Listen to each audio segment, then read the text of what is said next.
I'm Edna.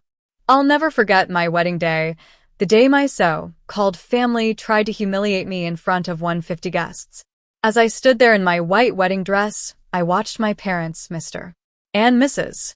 Thompson, walk into the reception in all black attire, like they were attending a funeral instead of my happy celebration.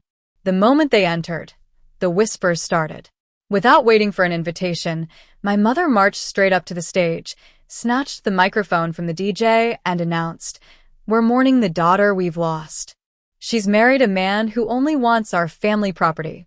It felt like the air was sucked out of my lungs. Then, my younger sister, Lily, pulled out a document claiming that my financial contribution to the family home was a voluntary gift with no claim to ownership.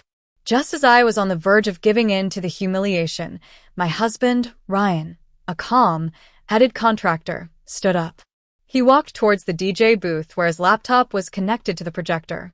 With a few clicks, he revealed the truth on the screen. Now, let me take you back to where it all began. I grew up in Greenwood, a small town of 3,500 people in Vermont. It was the kind of place where everyone knew each other's business. In our household, Lily was the center of attention. With her long, curly red hair and a bubbly personality, she could charm anyone. My parents doted on her.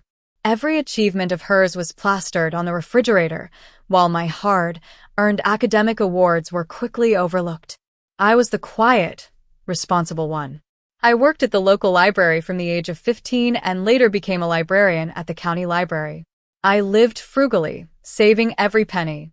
One day, the family home, a beautiful old Victorian house, was in desperate need of repair. The roof was leaking and the plumbing was a mess. My parents, who had limited savings, called a family meeting. Lily, who was living her life in the big city, texted that she was too busy and that we should figure it out. So I took out my life savings of $70,000 and used it to renovate the house. I coordinated with the contractors, made sure the work was done right, and visited the site on weekends. When the renovation was complete, the house looked better than ever. My parents hugged me and promised that the house would be mine when they were gone. But it was just a verbal promise, no paperwork. A few months later, I met Ryan while he was doing a small repair job at the library. We hit it off right away. He was a down-to-earth guy, honest and hard-working. We started dating, but when he first came to dinner at my parents' house, I could feel the coldness. My mother was judgmental, looking down on his work, worn clothes, and Lily was overly sweet but made snide remarks about him behind his back. 6 months after the renovation, I went to the house to get some old books from my room. To my shock, my room had been completely redone. Lily's favorite color, pink, was everywhere, and my things were packed away in the attic. When I asked about the house, my mother brushed me off, saying that they'd figure it out later and that I shouldn't be pushy. Ryan proposed on a sunny morning in the park. I was overjoyed and called my mother to tell her the news. Her response was lukewarm at best. She didn't ask about the ring or the wedding plans. Then things got worse. Lily suddenly came back home for a week. She went shopping with my mother and had family dinners, all while spreading rumors about Ryan. She told everyone in town that Ryan was only with me for the house. My parents, believing these lies, decided that the house should go to Lily instead. I was heartbroken.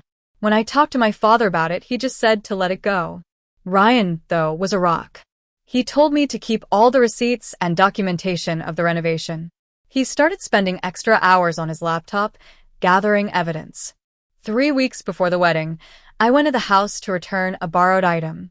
I overheard Lily on the phone, saying that once she got the house, she'd sell it for a profit of around $400,000 with her boyfriend, Jake. She also bragged about how easily she'd convinced our parents that Ryan was a gold digger. I was devastated, but also determined. Ryan took charge of the wedding slideshow, assuring me that he'd expose the truth if they tried to make a scene. On the wedding day, I almost gave in when Lily presented the document in front of everyone. But then Ryan's actions changed everything. The bank statement showing my $70,000 transfer, the emails with the contractor, and the before and after photos of the house all proved my investment. And the text messages between Lily and Jake, where she boasted about her lies, made everyone gasp. My family left in shame. After the wedding, we met with a lawyer, Mr. Harris, who said we had a strong case for unjust enrichment. We filed a claim to get back my $70,000. 6 weeks later, they agreed to settle. I got my money back in installments, and a lien was placed on the house until the balance was paid. My mother stopped participating in the town's social events, and Lily lost her job at the local real estate agency. She also lost Jake, who disappeared when the money-making scheme fell through. My father calls me every 2 weeks, short and awkward conversations, but I can tell he's trying. I'm not ready to fully forgive them yet, but I've learned that setting boundaries is important. Ryan and I bought our own small house on the outskirts of town.